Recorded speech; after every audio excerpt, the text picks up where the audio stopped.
Hi, my name is Stefan Gonick. I'm an EFT practitioner, Soulmate Attraction mentor, and founder of the Soulmate Attraction Academy from single to soulmate.me. Welcome to Love Talk Q&A, the place to be to get your questions answered about finding and keeping the love of your life. Now, in this episode of Love Talk Q&A, I want to talk about a very important topic for anybody who's in a relationship or someday hopes to be in a relationship. So if you're single right now, this is still going to be really useful for you to know for down the road. It's a very important concept, and it's not very complicated. So this is going to be a good one to take some notes for. And what this topic is how two people in a relationship who have different love languages can really mess up and even ruin an otherwise really wonderful, great relationship. And this is something that is addressable once you understand the concept. Okay, so here it is. What do I mean by love languages? So I'm going to start by describing a scenario to you. One of the things that's very common in couples counseling is some couple counselors will, have a session alone with each member of the relationship, and they will often ask the following questions. Do you love your partner, your husband, wife, boyfriend, girlfriend, whatever it is? And they'll say, one person will say, yes, I love my partner very much. And then they'll say, do you feel loved by your partner? And the person will say, sometimes no, or not that much, or something, right? So not feeling loved by their partner. And then they'll go talk to the other person. They ask the same questions. Do you love your partner? And they go, yes, very much. I love my partner very much. Do you feel loved by your partner? Well, sometimes yes, sometimes no. It hurts. They start crying, things like that. So it's like, what could possibly be going on here? Both people said, yes, I love my partner very much. Both people did not feel very well loved by their partner. So how can both things be true at the same time? And this is what brings us to the concept of love languages. So the idea of a love language is that because of our upbringing, our experiences growing up in our families, we come to associate certain kinds of behaviors as symbolizing love for us. Which means that if somebody does these specific behaviors, then we experience them as being loving. Okay? And if they don't do those behaviors, we don't experience them as loving us. And the same is true when we ourselves are acting loving. So if I want to show my love for somebody, these particular behaviors are going to be the way that I show love. And I don't do it other ways. I have a certain set of behaviors that I do that is the way I express love. So I show that I love the person. Okay. So what this means though, and this is what's critically important, is these behaviors symbolize love. Okay. These are the behaviors that I will interpret as being loving behaviors. So the love can be there, but if somebody doesn't do these specific behaviors, I won't feel loved. Okay. Now, in the beginning, early stages of a relationship, especially during the honeymoon phase, there's all this intensity, so it's not an issue. It tends to show up a little more down the road after you get past the honeymoon phase and you're in sort of that steady period of being in a relationship, and you're sort of getting. Your relationship is sort of just developing over time. Maybe you've been together 6 months, a year, 2 years, whatever it is. And this is where the love language thing becomes really important. Because now you're going to relax, just be yourself, and you're not going to be this overly effusive thing that you do right during the honeymoon phase. So you're just going to be yourself, and you're going to express love in the way that matches your own personal love language. So examples of behaviors that symbolize love is going to vary from person to person, but common things are, for some people, saying the words, I love you. Okay? So if I want to express love, I'll say, I love you so much, right? So that might be one way to express love. Another way to express love may be more physical, like hugging, giving like really enthusiastic hug. In fact, I remember for me, because of certain things that I grew up with, I came to kind of not value verbal expression as much, but I really valued physical expression. Okay? And I remember a long time ago, like 25 years ago, I had this girlfriend who was the exact opposite. She was very verbal, and she wasn't that much into the physical expression. Now, I'm not talking about like making love. I'm just talking about here we are, all dressed and, just doing things, greeting each other even. And, how do you just express love to each other on a day-to-day basis? So I remember these really funny scenes when I would go visit her, and she was very verbal, and, she would, as we were like approaching each other, she'd be saying all these things. It's like, oh, I'm so happy to see you again. It's so great to see you. I'm so happy. And I'd be like trying to hug her, right? I'm not saying anything, and I'm trying to hug her.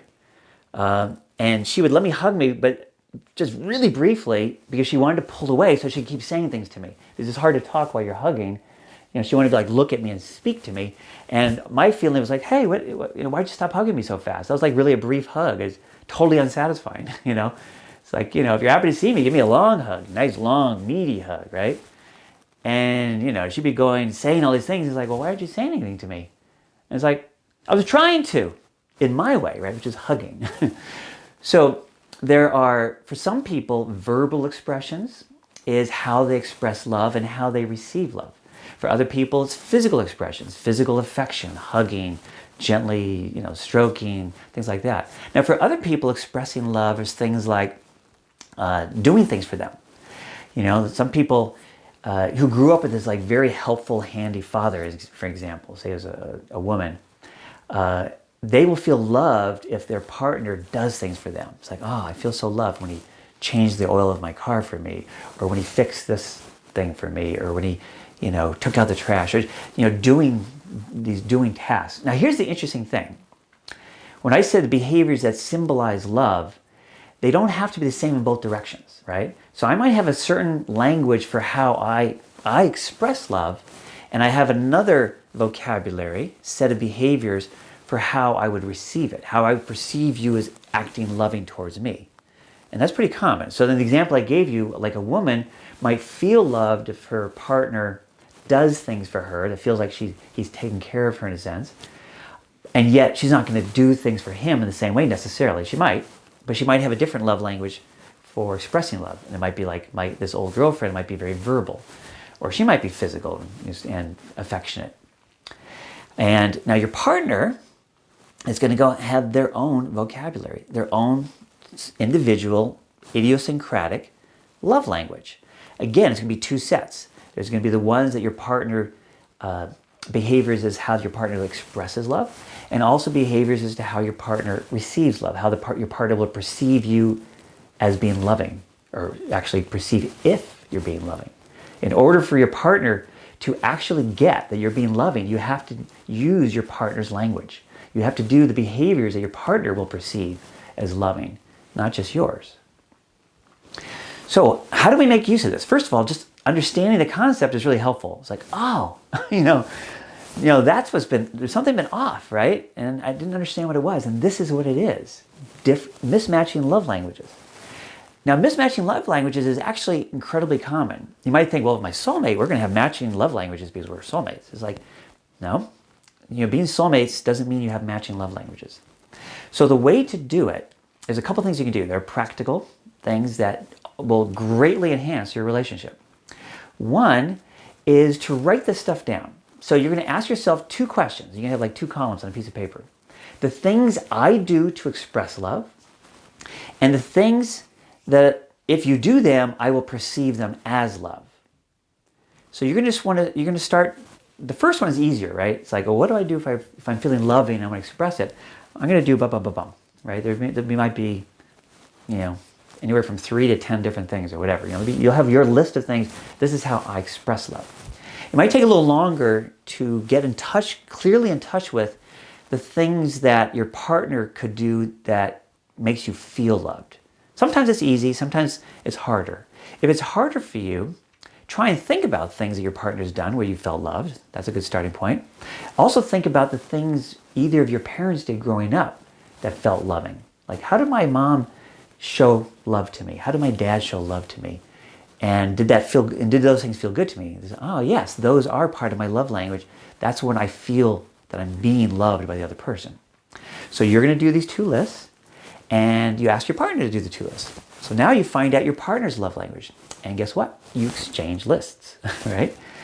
And it can be incredibly enlightening to see how your partner expresses love. And all of a sudden you're going to realize that there were so many instances where you missed your partner being loving because you didn't recognize it as part of your partner's love language, right? You'll be reading through and it's like, oh my God. So when my partner did this, my partner was expressing love to me and I totally missed it. So that's helpful right there. That's really good. Then once you understand each other's list, so you're going to start recognizing being loved, you're still going to want your love language to be used, right? So this gives you an opportunity to request certain things. Would you be willing to do some of these particular things? If you look at my list of ways I feel like I'm being loved, right, those behaviors, would you be willing to do some of them in addition to what you would normally do? Because see, when we express love, we want to use our language because that's what feels the best, right? I'm using my own behaviors. But I also want you to feel that I'm loving you, so I want to also do your behaviors, right? And the same thing, when we're on the receiving end, that is, I want to notice how you're being loving to me in your language so I don't miss those. Like, oh, she's being loving to me right now. I didn't realize it before, but now I'm getting it. Oh, this person is being loving. But I also need to feel my own language to really get it the most, right? So you just kind of double up. You continue doing the things you would normally do, but then you try and add in what your partner, your partner's love language to help them feel loved the most and what feels most natural to them. So one cool thing you could do if you really like this concept, it makes sense to you, is write down some of your love language in the comments below. Like, what are the things that your partner can do for you that makes you feel loved? Okay? And also, what are the kinds of things you do to show love? And I think that'll be really interesting for people to see these different languages. And partly that can be really helpful because it can help you get in touch with your own language. If you're having a bit of a hard time getting in touch with this, it's there. Everybody has one. But seeing what people write will be helpful to, you read that and all of a sudden you go, oh, yes, I can relate to that one. Yes, I can add that to my list. Like you just see it and bing, you get it, right? So that would be really cool. So anyway, I hope you liked this video. If you found it helpful, it'd be really cool if letting me know by pressing the like or clicking on the like button. And if you like more videos like this, I invite you to subscribe to my channel.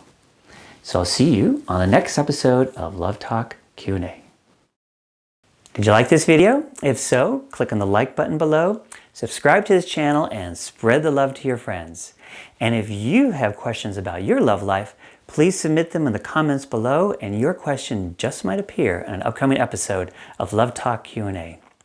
Also, if you would like to understand the 3 key blocks to finding love and how to attract your soulmate now, sign up for the free Finding the Love You Want mini course. Well, thank you for hanging out with me, and remember, no matter how long you've been trying, you really can have the life and love you long for. This is Stefan Gonick, International Love Coach from FindingTheLoveYouWant.com. Thank you so much for watching, and I'll catch you next time on Love Talk Q&A.